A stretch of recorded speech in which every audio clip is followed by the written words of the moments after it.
Drodzy Państwo, witamy Was na sali H naszej konferencji. Witam Cię, Alino. Witam Cię, Asiu, i witam Państwa. Przed nami pierwsza osoba, Krystian Kaczmarek. Krystian, co prawda, jest przyzwyczajony do tego, że mówi do licznej publiczności, ale być może przez to, że zazwyczaj mówi o cyberbezpieczeństwie, nie jest przyzwyczajony, że ktokolwiek go słucha. Przed Państwem prezentacja na temat IoT. Gromkie brawa.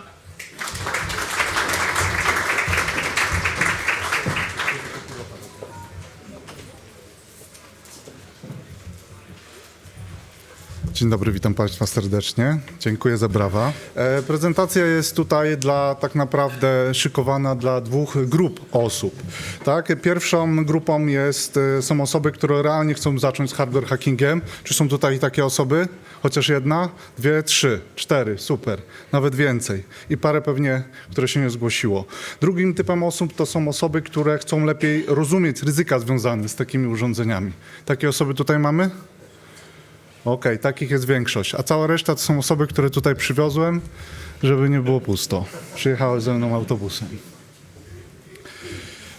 Także każdą dobrą prezentację trzeba zacząć od dobrego żartu. Jest już w takim wieku, że po prostu to mi się kojarzy z obiadem niedzielnym, więc litera S w IoT jest od security i to jest w tym tutaj sporo prawdy, tak naprawdę. To jest też bardzo znany żart, może też troszeczkę oklepany, więc tam przepraszam, jeżeli tam zbyt często się pojawia.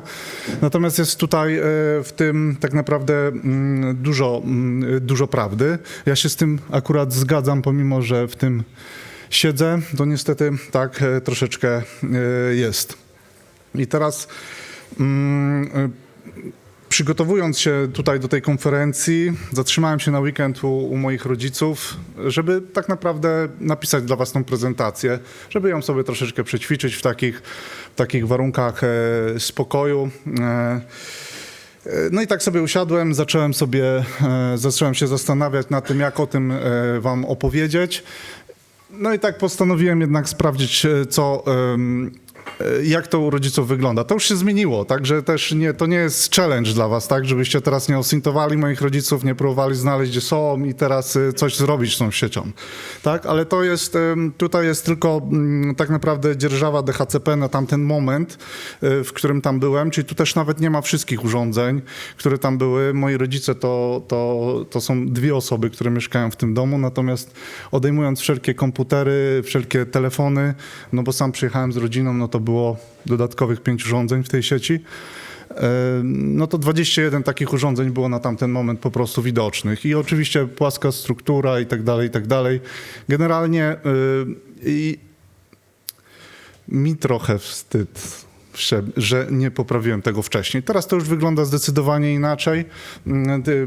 Natomiast coś mi się wydaje, że to jest taki przykład z życia, który pojawiać się będzie bardzo, bardzo często i mam nadzieję, że między innymi to wystąpienie pomoże Państwu uświadomić sobie, że to jest generalnie bardzo nieprawidłowy obraz tego, jak powinna wyglądać sieć. I teraz tak, szacuje się, że na świecie jest około 20 miliardów urządzeń. Sam tego nie wiedziałem, postanowiłem to sprawdzić. Nie postanowiłem poświęcić temu zbyt dużo czasu, temu sprawdzeniu. Natomiast generalnie raczej wierzę. A żeby to dodatkowo uzmysłowić, jak to jest dużo, jako troszeczkę fan wielkich liczb, a przynajmniej tego, co one znaczą, to przygotowałem też dla Państwa taki mały przykład, bo milion każdy jest sobie w stanie wyobrazić. Czy jeśli chodzi o pieniądze, czy jeśli chodzi o sztuki, jakąś produkcję, czy kilometry, bo tam, nie wiem, ktoś zrobił ich 200 000 czy 400 000, do miliona jest na tyle blisko, że każdy jest to w stanie sobie wyobrazić. Miliard to już jest liczba, którą dużo osób wydaje się, że wiedzą, jaka jest duża, natomiast rzadko kiedy to jest prawda. Więc tak, żeby to uzmysłowić, 1 000 000 sekund to jest trochę ponad 11 dni, a 1 000 000 sekund to jest ponad 30 lat, a 20 miliardów sekund to jest ponad już 600 lat. Także jeżeli byśmy wystartowali ten timer w momencie, kiedy się ta prezentacja zaczęła, to wtedy by się skończyła. To jest przy okazji też taki easter egg, jakby ktoś na nią kiedyś wpadł, to mógłby sobie policzyć, kiedy zaczęliśmy tą prezentację. A też tak, ja jako fan wielkich liczb, to 100 razy tyle czasu potrzebuję światło, żeby z układu naszego, tak naprawdę nasz układ opuścić. Także w kryptografii i w kosmosie te liczby są wielkie, więc warto mniej więcej wiedzieć, co tak naprawdę oznaczają. Smart żarówki, to IoT to nie tylko są smart żarówki tak naprawdę. Jest to też dużo poważnych urządzeń, które mamy przekrojowo na całym świecie i mamy też historycznie sporo takich opowieści, gdzie właśnie takie urządzenie było takim inicjalnym punktem wejścia do jakiejś infrastruktury, która z jakiegoś powodu na przykład miała rzeczy turboistotne razem z, tutaj przykład, grzałką w akwarium, która posłużyła za na przykład wejście do takiej sieci. Zdarzało się też na przykład botnety składające się z telewizorów, które ludzie sobie kupili, które po prostu nie były bezpieczne, nie miały procedury wymiany firmware'u i zostały wykorzystane do tego, żeby no, przysłużyły się komuś do niecnych celów na takiej zasadzie. Także żarówka generalnie nie potrzebuje dostępu do waszej drukarki. Ona nie będzie musiała niczego drukować, więc nie powinna być w tej samej podsieci, co jest właśnie drukarka.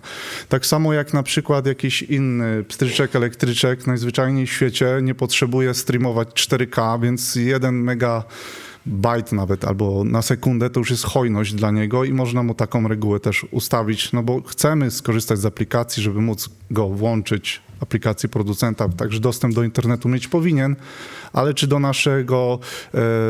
naszego NASA albo po prostu właśnie jakąś nie wiadomo jaką przepustowość, czy powinien mieć, to tutaj już bym powątpiewał. Także najważniejsze i to, z czym na pewno chciałbym, żeby każdy taką świadomość miał, jeśli już jej nie ma, no to żeby separować urządzenia IT od reszty sieci. To jest coś, co życzyłbym sobie, żeby każdy miał taką świadomość i wykonał tyle jakby pracy czy chęci, że jeżeli nie ma takiej pewności, czy u niego wszystko jest w porządku, czy też w jego firmie, to żeby zadał sobie taką trudność i najzwyczajniej w świecie to po prostu sprawdził, bo to jest ta pierwsza linia obrony. Drugą jest bezpieczeństwo samych tych urządzeń. Jakby one były bezpieczne, to może to nie byłoby takie ważne. Z racji takiej, że należałoby ze względu na ich populację i ze względu na ich też bardzo krótki time to market, czyli po prostu są robione szybko, są robione niedbale, bardzo często kierują się firmy często zyskiem przede wszystkim. Mówię tutaj oczywiście o producentach takich nierenomowanych i te urządzenia najczęściej po prostu nie są produkowane z myślą o bezpieczeństwie. Spotykając się z różnymi bardzo ciekawymi ludźmi, tak jak wy tutaj jesteście, i rozmawiając na takie tematy, jednak można stwierdzić, że ta świadomość jest bardzo duża. O tej separacji wiele osób mówi. Jest to fundament bezpieczeństwa, robią tak ludzie, więc często też na zasadzie pytam, a czy sprawdzacie, czy testujecie te urządzenia najzwyczajniej w świecie, te krytyczne, te, które mają większą populację u was i tak dalej, no to już bardzo często jest, że niestety nie, no więc Dlaczego nie? Skoro macie tą świadomość, że to jest tak naprawdę bardzo niebezpieczne, skoro nie zawsze z tymi podstawami, jak właśnie jakaś pełna separacja czy tego typu rzeczy jest super, to czemu na przykład takich urządzeń nie testować? No i tutaj się okazuje, że są bariery, które mam nadzieję delikatnie obalić w tym momencie. I tutaj z dokładnością do tego, że rozmawiamy o rozpoczęciu przygody z hardware hackingiem, jakby tego nie nazwać, z bezpieczeństwem urządzeń internetu rzeczy, czy po prostu urządzeń hardware'u jako takiego. I teraz najważniejsze i takie najczęściej pojawiające się powody, dla które są tą barierą wejścia, to jest to, że to jest za drogi gips po prostu. Na zasadzie urządzenie jest drogie, laboratorium jest drogie, oscyloskopy, analizatory stanów logicznych, nie wiem, analizatory widma być może nawet, czy jeszcze co nie tylko ludzie uważają, że jest potrzebne do tego, żeby zacząć. Drugie, też, nie wiem, drogie narzędzia, jakieś programatory, nieprogramatory, takie rzeczy. Druga rzecz, że to jest po prostu za skomplikowane. Na zasadzie, że trzeba praktycznie mieć doktorat z elektroniki, żeby wiedzieć, co tam się dzieje, że jakieś tam konduktancje, rezystancje, impedancje, nie wiem, kondensatory, cewki i tranzystory i inne tego typu elementy są po prostu odstraszające. Natomiast to może byłoby istotne, gdybyśmy chcieli projektować taką elektronikę, ale jeżeli chcemy tylko zbadać jej bezpieczeństwo, to nie powinno być przeszkodą i jakieś wykształcenie branżowe tutaj nie jest potrzebne. Jest tylko kilka prostych zasad i kilka prostych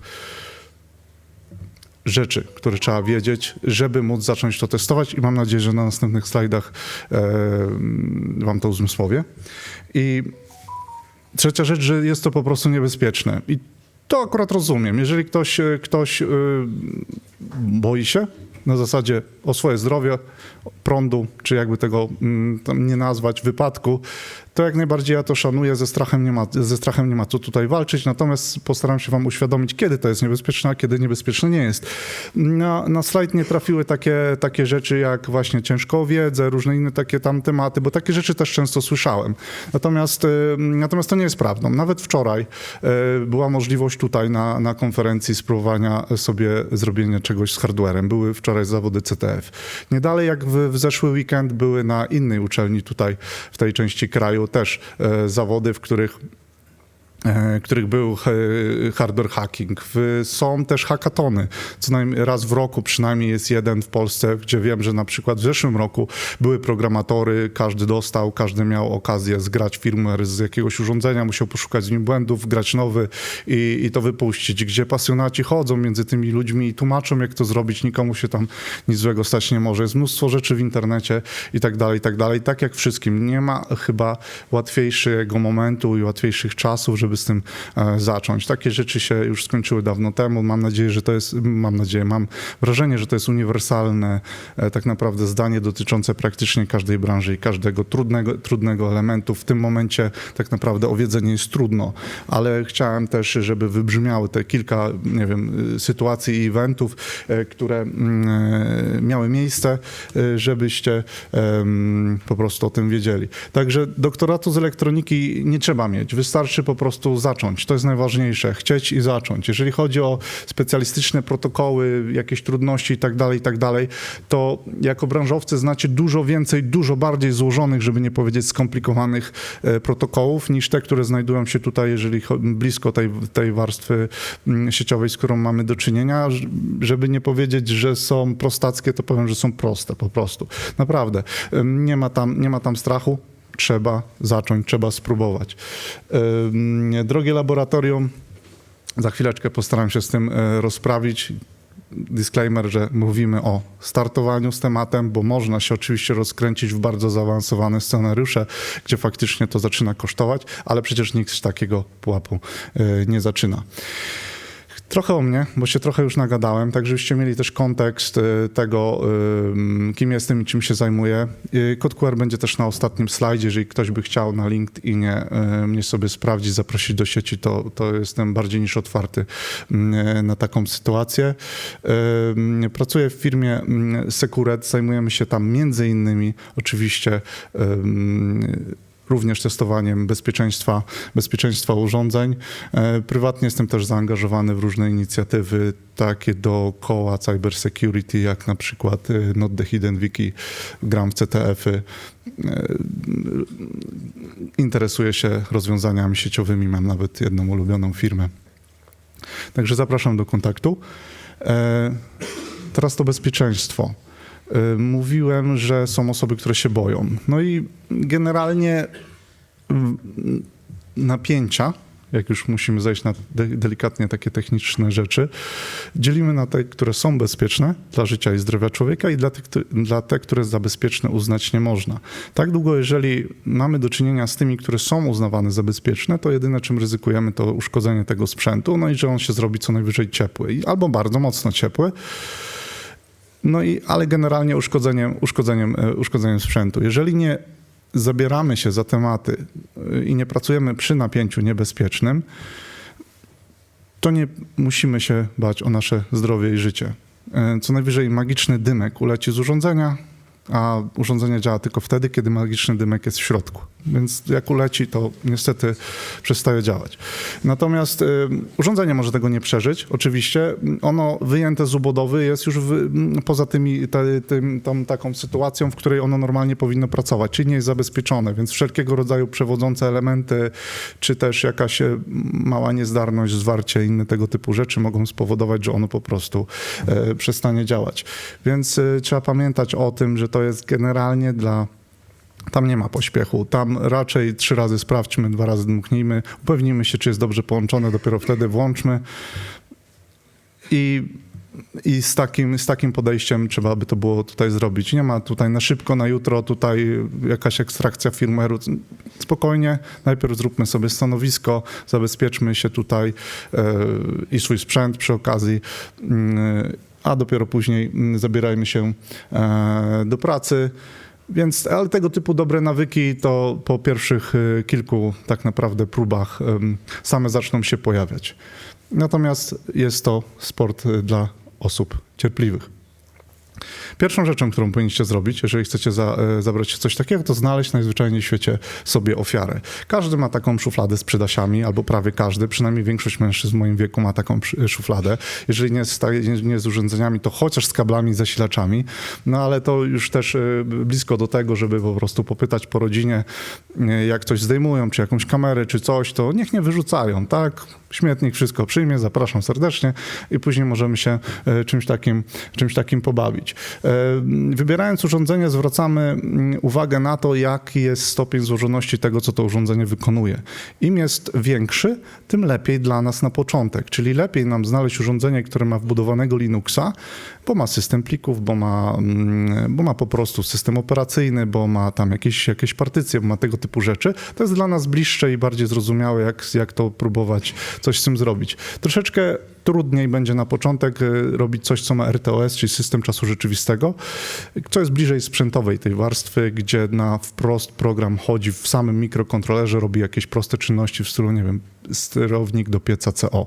Tak, to troszeczkę trudniej będzie zacząć z czymś takim, będzie wymagało jakiejś też może drobnej znajomości programowania. Przykładowa ofiara to jedna z kamer, to nie jest moje zdjęcie, tutaj jest miejsce, z którego ono zostało pożyczone, też ciekawy artykuł przy okazji. I już od razu otwarta, gdzie można sobie, ona będzie się jeszcze pojawiało, gdzie można sobie zobaczyć, jak to mniej więcej w środku wygląda. I jak mamy ofiarę, to sprawdzamy, co tam ona ma w środku, jak to wszystko tam wygląda, co tam jest i tak dalej i zbroimy się. I teraz, żeby się uzbroić, na początek w zupełności wystarczy nam coś takiego jak multimetr i to nie musi być multimetr za chyba 12 000 złotych, bo to w ogóle nie o to chodzi. Będziemy korzystać tutaj z 2 funkcji tak naprawdę. Pomiar napięcia i test ciągłości. Czyli sprawdzamy, co jest z czym połączone i ewentualnie czy występuje i w jakiej wysokości napięcie, w którym miejscu. I na tej podstawie wyciągamy wnioski, co z tym dalej zrobić. Adapter USB na X. I tutaj akurat wpisałem UART, ze względu na to, że tą kamerkę sobie powiedzmy wybraliśmy, tam było złącze UART. Zaraz też to troszeczkę wam przybliżę. Ale to nie musi być UART, to mogą być inne rzeczy. Takie adaptery też nie są drogie. Proszę o... Tak. Szybciutko przelecimy w takim razie, czy nie? O, jest, super, było. Tak, tutaj jest akurat, on nie jest drogi i powiem Państwu, generalnie tego typu adaptery nie są drogie. Generalnie zbroimy się po wyborze ofiary, no bo nie wiemy, co tam będzie. Najpierw ją otwórzmy, spróbujmy coś tam rozpoznać, dopiero później zobaczmy. No ale na przykładzie takiego adapterka 20 zł to jest, jak kupujemy go w Polsce po płaceniu wszystkich podatków, ceł i VAT-ów i tak dalej. A tak normalnie można pewnie jakieś 3 sztuki kupić za tyle. Natomiast jest też programator do pamięci flash, który też może nam się przydać. Najczęściej nam się przydaje w wielu elementach. Czy to jest płyta główna bardzo zaawansowanego, nowego superkomputera, czy to jest po prostu miernik energii. Tam będzie taka kość wlutowana i być może będziemy chcieli zobaczyć, co jest w środku. No i za 0 zł zakładam, że każdy ma smartfona. A to chodzi o to, że ja już nie dowidzę. Na przykład to są małe elementy, więc razy 8 powiększenie, można sobie coś tam sprawdzić. UART to jest sport, który mówi wszystko, czyli w pierwszej kolejności szukamy właśnie tak naprawdę tego, czyli jakiegoś portu komunikacyjnego, interfejsu, debugowania, czy jakby tego nie nazwać. I on najczęściej jest nawet opisany. Tak jak tutaj zobaczcie na przykładzie, jest napisane, że to jest UART i tam musimy się podpiąć. Tam jest tak naprawdę wysyłanie danych, odbieranie danych, wspólna masa i zasilanie. Z zasilania nie musimy korzystać, masę musimy połączyć z tym konwerterem, z którego używamy. My wysyłamy, on odbiera, on wysyła, my odbieramy, czyli łączymy na krzyż te 2 sygnały i próbujemy to podłączyć do naszego komputera. Sprawdzamy tylko, na którym USB pojawił się wirtualny port COM. Próbujemy zgadnąć, jaki jest prędkość tej transmisji i powinniśmy widzieć rozmowę, która tam już siedzi. Słowo klucz to jest wirtualny port COM i parametry właśnie UART, jeżeli ktoś będzie chciał, podąży tematem. Tutaj nie ma większej filozofii. Czasami to jest też tak opisane. Zdarza się, że tak trzeba zrobić, żeby się do tego urządzenia dostać. To ze względu na to, że jest bardzo małe i lepiej jakoś to pozabezpieczać, żeby się rzeczy nie podotykały, a później odkleić tego gluta, niż po prostu coś zepsuć na tym etapie albo mieć rzeczy, które nam nic nie dają, bo są obarczone tam, powiedzmy, dużym błędem. Bardzo często na portach UART już od razu mamy shell do systemu, wystarczy wcisnąć Enter. I tutaj jest ta kamera, jeszcze raz przybliżona. Czy ktoś widzi tutaj takie złącze UART? Podpowiem, że jest u góry i po prawej, dokładnie. Także tutaj na przykład takie było. Czy to jest UART, na pewno nie wiemy, może to jest coś innego. Natomiast to nie jest trudno sprawdzić, łatwo dojść do tych informacji, w jaki sposób można to sprawdzić. UART jest bardzo gadatliwy na początku, więc jak po włączeniu urządzenia sprawdzamy porty, które podejrzewamy za porty, którym urządzenie wysyła dane, to tam będą pojawiały się po prostu napięcia. Ich średnia to będzie coś między 0 a 1. W przypadku zasilania 5 V to będzie jakieś 2,5-2,6 V. Więc jeżeli tak jest na początku, później znika, najprawdopodobniej mamy do czynienia z UART-em. Dalej są jeszcze inne interfejsy, takie tylko, to są już interfejsy debugowania, gdzie możemy pracę wykonywanego programu zatrzymać, spauzować, zrobić jakieś elementy, wprowadzić nowe stany i wystartować dalej. O nich tylko chciałem tak naprawdę wspomnieć. Czasami nie wystarczy nam, że połączymy się z UART-em.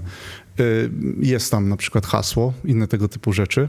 No i trochę możemy je zgadywać, a możemy spróbować sprawdzić, co jest we flashu i próbować go najzwyczajniej w świecie zgrać. Ale są inne też metody. Bardzo często wystarczy wejść na stronę producenta i ten flash sobie ściągnąć. I już można go analizować. To za 0 zł można zacząć przygodę z hardware hackingiem. Producenci, którzy nie przewidzieli procedury wymiany firmware'u, muszą go publikować, poprawki bezpieczeństwa z nim publikować, żeby każdy mógł go sobie wgrać. Ciekawe, kto to robi, jeśli nie ma takiej możliwości, żeby zrobić to automatycznie. Natomiast możemy ściągnąć ze strony producenta, możemy skorzystać z UART-u, może się da sprowadzić go do jakiejś takiej sytuacji, żeby zgrać. Po prostu będzie tam menu. którym możemy wgrywać, zgrywać tego typu rzeczy, a ostatecznie możemy wziąć taki programator z ten ze slajdów o zbrojeniu się, podpiąć takim klipsem albo innym klipsem, to też są bardzo tanie rzeczy, takie klipsy, ewentualnie przylutować, chociaż lutownicy na ten moment nie kupowaliśmy i ściągnąć. I teraz na tym zdjęciu jest też pamięć flash. Czy jest w stanie ktoś z was ją rozpoznać? I jest pokazane strzałką, faktycznie. Chociaż to już producent też ułatwił, tak naprawdę. Więc tam wpinamy takiego klipsa i zgrywamy na wprost. Oczywiście zdarza się, że nie da się na wprost i trzeba go wylutować, włożyć do programatora, dopiero ją zgrać. Natomiast 9 na 10 przypadków da się na wprost klipsem. Co teraz z tym zrobić? No bo hardware hacking właśnie się skończył. Z hardwarem już nic więcej nie robimy. Mamy obrazy, mamy różnego typu rzeczy, jesteśmy w stanie tym sterować. Teraz już siedzimy przy komputerze i pracujemy jak zwykle. Czyli teraz najzwyczajniej w świecie musimy to wykorzystać tylko to, do czego już mamy dostęp. No bo w tym hardwareze chodzi o to, żeby mieć do tego dostęp. A jak już mamy do tego dostęp, to ta praca już niczym innym się nie różni, jak zwykłe po prostu inżynieria wsteczna, czy po prostu szukanie błędów. Zaczynając od tego, żeby zobaczyć, co po prostu jest w tej strukturze, poprzez przeglądanie, nie wiem, systemu plików, czy czegokolwiek tam, cokolwiek byśmy tam nie znaleźli, partycji, plików z zapisanymi na stałe hasłami na wprost, a ostatecznie jest też taka sytuacja, że musimy to zdekompilować i dopiero wtedy próbować zrozumieć, jak to najzwyczajniej w świecie działa. Także takim speedrunem w 30 minut, jak wejść do hakowania IT. Przewidziałem tutaj też momencik na to, abyście mogli Państwo zadać mi pytania, ale jeśli ich nie będzie, to mogę rzucać paroma takimi ciekawostkami, ewentualnie podpowiedziami czy tego typu rzeczami. Czy ktoś jest na tyle tutaj odważny, żeby zadać pytanie? Te osoby, które ze mną przyjechały autobusem, to wiedzą, że nie muszą, nie? Ale te, które tutaj przyszły z własnej nieprzymuszonej woli, to zapraszam serdecznie do pytań. Słucham. Jak z legalnością? Raz, dwa. Teraz. Jak z legalnością takich badania, modyfikowania hardware'ów? Bo domyślam, że jeżeli to zrobimy sami sobie w domu, to nic się nie stanie, bo się nie zorientuję. Jakbyśmy udostępnili kod, zauważyliśmy jakąś ciekawszą rzecz, to możliwe, że producent nie będzie pocieszony tym, że odkryliśmy lukę i ją po wszystkim powiedzieliśmy całemu światu. Trudno się wylosowało. Natomiast to jest na takiej zasadzie, że ja troszeczkę śledziłem sprawę, jaka była tutaj, jeśli chodzi o Nevak i Dragon Sector. To jest fajny case i przypadek tego, że robili coś, co się nie podobało do końca producentowi. Jest mnóstwo materiałów na ten temat i każdy może z tego jakieś tam wnioski wyciągać. Generalnie, oczywiście, ostrożnie, oczywiście no, to nie jest porada prawna, tak? Generalnie, no, jeżeli mamy do czynienia z kamerą, którą znaleźliśmy w śmietniku, żeby się czegoś tam nauczyć, no to myślę, że to nie jest problem, tak? A jeżeli robimy to na zlecenie firmy, która chce sprawdzić, czy jej urządzenie jest najzwyczajniej w świecie bezpieczne, czy może je puścić w świat, to uważam, że to też nie jest problem. Ja innych przypadków nie robię. Nie mam tutaj złośliwych zamiarów i tak dalej, więc jakoś się tym nie przejmowałem. A case Dragon Sectora i Nevagu to polecam, żeby sobie prześledzić godziny materiału.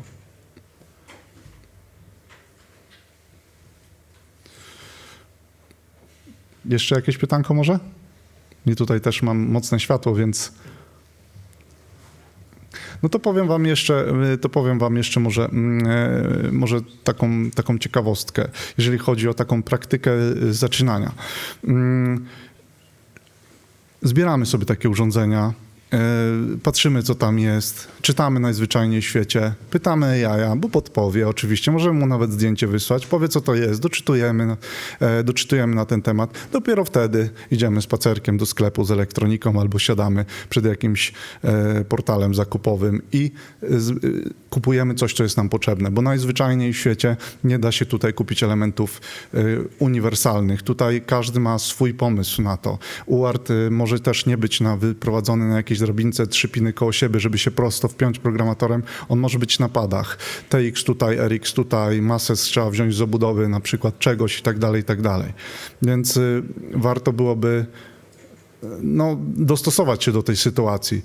Inwestujemy, może nie inwestujemy, ale jak już mamy ten szuflady z przydasiami, wycinamy sobie tam parę przewodzików. Może w pewnym momencie nie będziemy się bali tej lutownicy i w sytuacji, kiedy coś wymaga od nas małych modyfikacji, po prostu to możemy sprawdzić. Także mój czas, który dla Państwa tutaj był przeznaczony, właśnie dobiegł końca. Mam nadzieję, że się podobało i że część osób chociaż zabezpieczy swoje sieci, a część osób się odważy i kupi programator za 20 zł. Dziękuję uprzejmie.